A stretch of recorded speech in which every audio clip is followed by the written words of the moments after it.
বিশুদ্ধ তেলাওয়াত তো অবশ্যই ইম্পর্টেন্ট, কিন্তু অর্থ সহকারে যদি না বুঝতে পারা যায় তাহলে আমলটা কিভাবে করব, দাওয়াতি কাজটা কিভাবে হবে?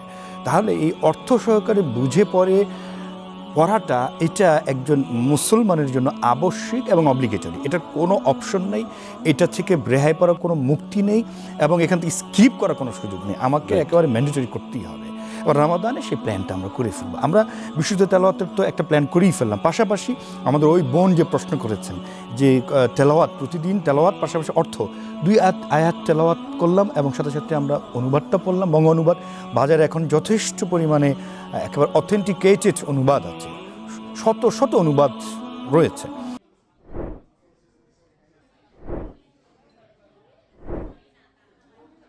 তো আমরা একেবারে স্বীকৃত যে অনুবাদগুলি, সেই অনুবাদগুলি আমরা চাইলে হাতে নাগালে পেতে পারি।